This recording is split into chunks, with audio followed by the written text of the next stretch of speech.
Adam stopped near a lake. He was tired and downtrodden by his luck. A failed quest, and he even lost his sword along the way. Throw in that creepy girl? Yeah, he was frustrated. He kicked the muddy ground with his boot. Picking up a stone, he skipped it over the murky water. Unseen by him, the stone struck the head of a creature sleeping beneath the water. It pushed its head from the water and eyed at him. He took a step away as it pulled itself from the water. Welcome to Mythical Phylogeny Adventures. I'm your guide, Jason. Today we seek out Dobhar chú, an aggressive water monster.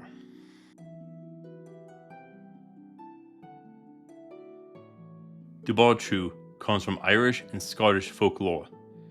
It is said to be a mixture of a very large dog and an otter. It has white fur with black ear tips and a black cross on its back. But other colors and patterns are mentioned too. It's said to be about 10 to 15 feet long, 3 to 4.6 meters. It lives in the murky lakes and is largely nocturnal.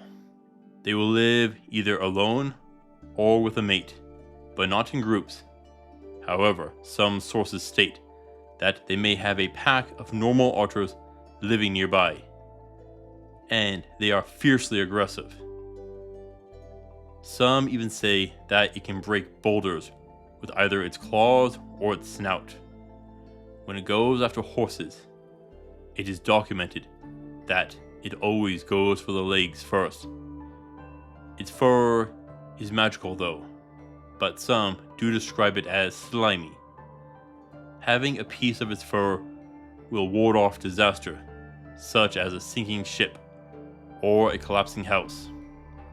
Dobhar is an old Celtic word for water, but also used in the names of places. Chú means hound or dog. We also see this in the Celtic hero Cuchulainn, O'Collin's hound. I need to get to him.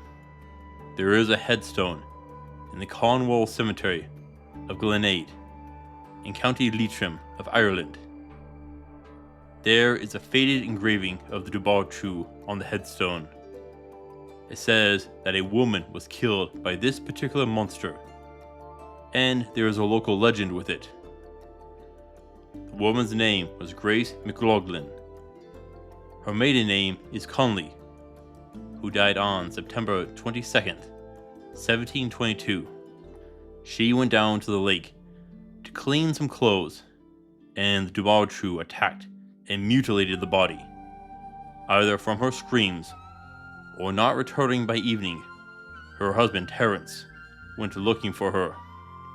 He would find his butchered wife by the lake, with the monster asleep atop of her. In a fierce struggle, he was able to slay it with a knife or a shotgun, but it let out a cry and called forth its bigger mate. Terence ran away, gathered some forces, and was able to slay the second one. Sadly, Terence's headstone has been lost. So your first question is probably, what is this thing? And that is actually pretty easy to point out. Both dogs and otters are part of the order Carnivora. Otters are in the mustelid family, and dogs Canis. So before they divided, Canoidea. Yet this wasn't an aquatic animal. So we simply need to make the aquatic adaptations necessary. And we can look at otters for those. Webbing between their toes will aid in water propulsion.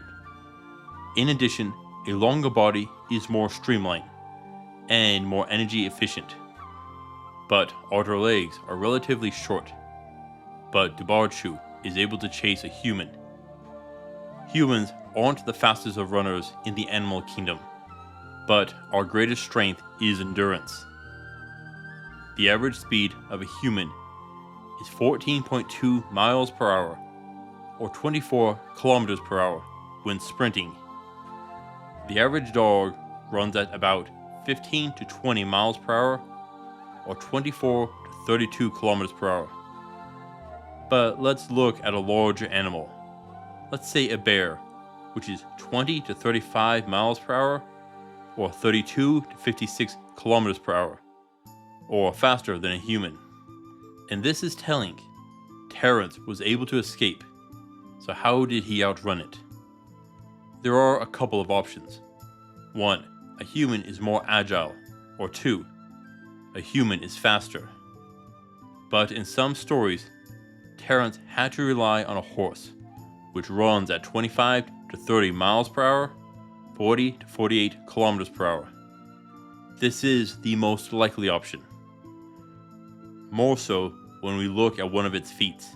It can smash into a boulder with enough force to break it. Now, there aren't any animals which can reach this kind of force. That means that its strength is greater than its speed.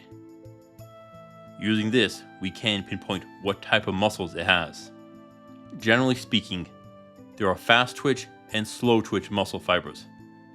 There is a third hybrid type, but that isn't important. The slow twitch muscles are thinner, designed for endurance, aerobic activity, while fast twitch are thicker, short bursts, and anaerobic. Most likely, Dobhar chú has a body with a lot of fast twitch muscles. That can give it a sudden burst of speed and strength to break a boulder, but it would fatigue out much faster than a horse. And there is something guiding this. It goes for the legs of horses first. It knows that it cannot chase down its prey. It needs to be an ambush predator. And this could guide us to having shorter legs, which are better for an aquatic animal, but limits agility. Though the headstone engraving does show longer legs, more like what a dog would have, or more likely a middle of the two, though shorter than a horse's legs, most likely. That will help deal with the agility and speed issues. Now, its fur is said to be slimy by some, but that could come from mud or algae within the lake. It is murky, is it not? There is a potential relative though, and that is the aquatic of Inuit mythology. It is a creature which is part orca and part wolf.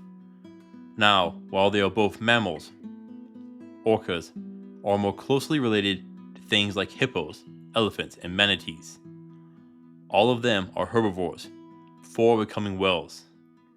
If the aquatic is more closely related to whales than wolves, they have convergent evolution going on. But if it is more wolf-like, then there is a high chance the aquatic and Dobhar chú would be in the same family group. To fully know, we would need to examine the skeletons and genetics.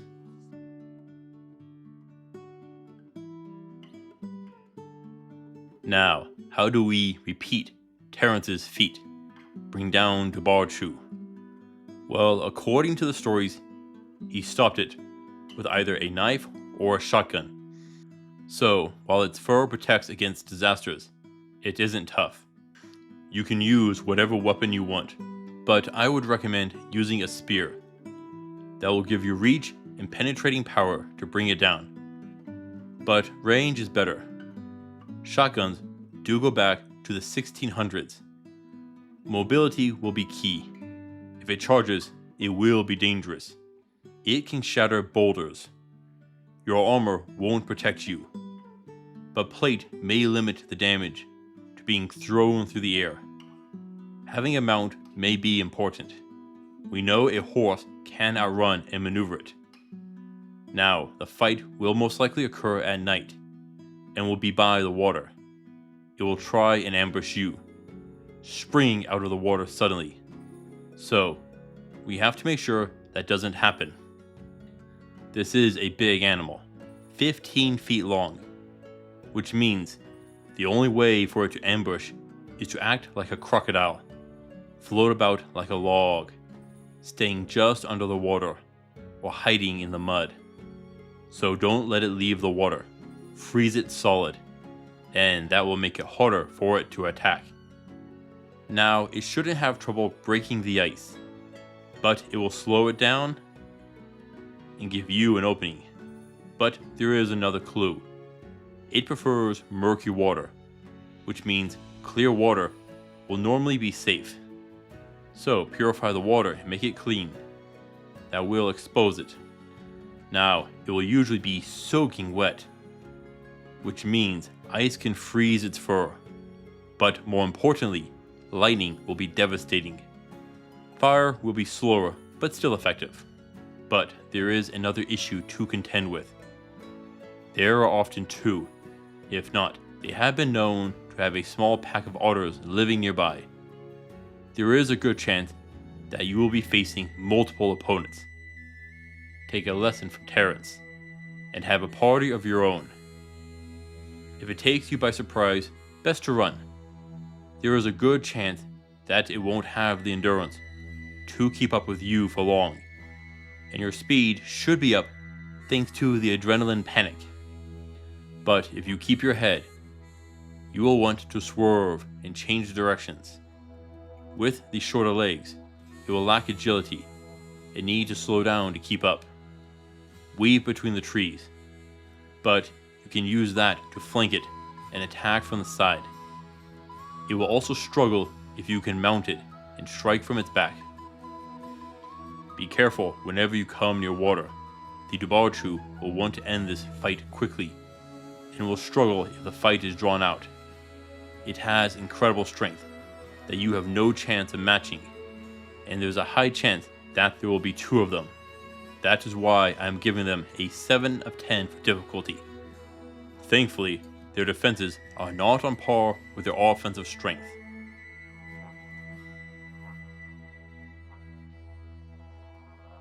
Once slain, you get its prized fur. Make charms for everyone you can. It doesn't take a large piece to gain its benefit. Hang it up in your house or place them on your ship. This will help ward off disaster and keep you safe. The full limit to its protection isn't revealed, sadly. But could you make armor from the hide and keep the charm? Most likely, but it might lose some of its power in the tanning process, and it may fade in time.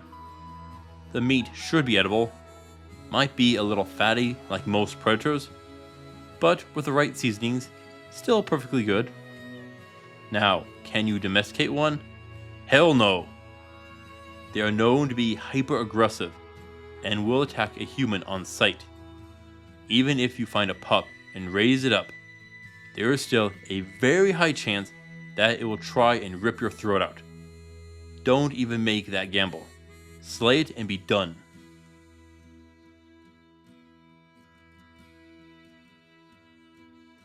Adam only had a moment to react as the creature lunged at him from the water. He jumped to safety, but not after being thoroughly soaked. The beast snarled at him before rushing at him. With no time to think, the adventurer reacted. Flames erupted from his hands. The wet fur hissed as the creature recoiled from the sudden heat. Adam took that moment to flee. Fear gripped him firmly. The Dobhar chú was leery to give chase with the flames. The Dobhar chú has the potential to be very dangerous when surprised and unprepared for. Handle it with care and you will come out ahead. Thank you for watching, adventurers. Please return next time for the satyrs. Until then, I'll see you on the roads.